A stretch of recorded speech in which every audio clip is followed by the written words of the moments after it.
Bonjour à tous, comme nous avons vu la classe abstrait et l'interface, dans cette vidéo, nous allons voir la différence entre les deux.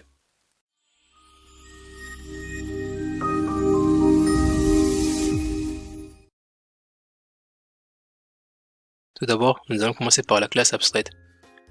En Java, les mots-clés abstract est utilisé pour créer ou déclarer une classe abstraite. Une classe peut hériter des propriétés et méthodes d'une classe abstraite en utilisant le mot-clé extends. Une classe abstraite peut avoir des méthodes abstraites ou non abstraites définies en elle. Les méthodes abstraites sont celles pour lesquelles aucune implémentation n'est fournie. La programmation Java ne prend pas en charge les héritages multiples via des classes. Les classes abstraites, comme toute autre classe, ne prennent pas en charge les héritages multiples. Les membres ou attributs des classes abstraites peuvent être privés, protégés ou publics. Maintenant, les interfaces. En Java, le mot-clé interface est utilisé pour créer ou déclarer une nouvelle interface. Pour implémenter une interface, en Java, on peut utiliser le mot-clé implement. Une interface ne peut contenir que des méthodes abstraites. Nous pouvons fournir que la définition de la méthode, mais pas son implémentation.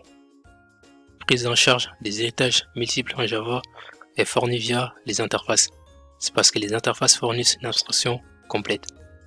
Les attributs ou les membres d'une interface sont toujours publics. Donc, qu'à utiliser la classe abstraite et l'interface? Les classes abstraites peuvent fournir une abstraction partielle ou complète.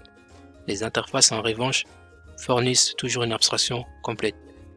Une classe parent abstraite peut être créée pour quelques classes qui ont des fonctionnalités communes. Les classes abstraites sont également privilégiées si vous souhaitez plus de liberté d'action. Les interfaces sont privilégiées lorsqu'on veut définir une structure de base. Les programmeurs peuvent alors construire n'importe quoi avec cette structure. Les interfaces prennent également en charge les héritages multiples. Ainsi, une seule classe peut implémenter plusieurs interfaces. Dans l'ensemble, c'est une question des choix et des tâches qui doivent être accomplies. La classe abstraite et l'interface conviennent à des fins différentes et doivent être utilisées en conséquence. C'était tout pour cette vidéo, j'espère que vous avez compris un peu la différence entre la classe abstraite et l'interface. Allez, je vous dis à la prochaine.